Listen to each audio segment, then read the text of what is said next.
स्वागत है आपका 18 आवर्स स्वदेश पर। शुरुआत आपके क्लोजिंग ट्रेड से करना चाहेंगे, बताइए कौन से स्टॉक्स इस वक्त आपके रेडार पर? मैंने चुने हैं। पहला स्टॉक तो होगा डिफेंस में से। और डिफेंस में मुझे लगता है कि मज़गांव डॉक मैंने कुछ समय पहले वापस दिया था, लेकिन फिर से यही स्टॉक देना चाहूंगा क्योंकि ये थोड़ा सा करेक्ट हुआ है, तो मुझे लगता है कि फिर से ये स्टॉक ऊपर की तरफ ही रुक करेगा।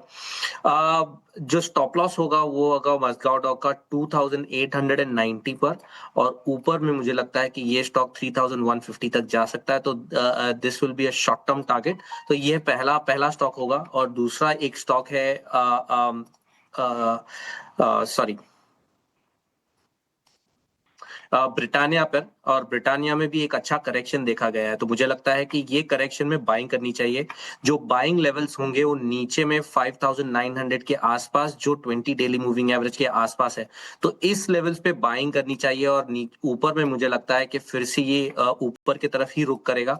और जो पहला टारगेट होगा वो होगा 6300, और उसके ऊपर 6430 का दूसरा टारगेट होगा।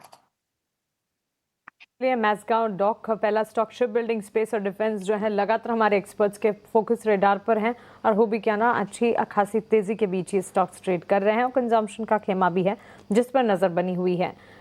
लेकिन आदित्य, आपसे एक टेक वेदांता पर लेना चाहूंगी। डीमर्जर केस को लेकर अपडेट्स लगातार आ रहे हैं और अब एनसीएलटी में सुनवाई की भी बात हो रही है डीमर्जर केस पर ही, और कुछ डिस्क्रिपेंसीज की भी बात चल रही है। लेकिन वेदांता के स्टॉक प्राइस को भी देखना चाहिए, 1.25% तक की गिरावट यहाँ पर 455 456 के लेवल्स पर।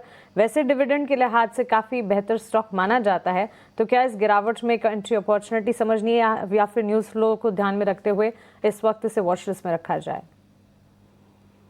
जरूर रहेगा मानसी, क्योंकि जैसा कि हम जानते हैं कि अगर कोई भी न्यूज़ फ्लो आता है तो वेदांता का स्टॉक थोड़ा वॉलेटाइल हो जाता है।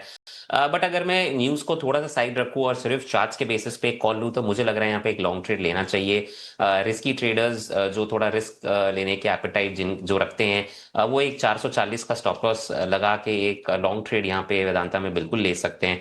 और अगर न्यूज़ फ्लो नेगेटिव नहीं आती है तो मुझे लग रहा है यहाँ पे आने वाले दिनों में आपको 500 से लेके 520 के लेवल्स वेदांता में देखने मिल सकते हैं। तो 50 रुपए से 70 रुपए का अपसाइड यहाँ पे मुझे दिख रहा है ऊपर में, और नीचे में 440 का स्टॉप लॉस लगा है, 15 रुपए का down side. Risk to reward मुझे फेवरेबल लग रहा है वेदांता में करंट लेवल्स पे एक लॉन्ग ट्रेड लेने के लिए Mansi. So it's a good buy. Risk reward ratios favourable नजर आ रहे हैं। 500 और उसके बाद 520 तक के टारगेट्स भी देखे जा सकते हैं। 440 का स्टॉप लॉस आपको मेंटेन करना चाहिए और इन स्तरों पर खरीदारी के मौके ढूंढने चाहिए।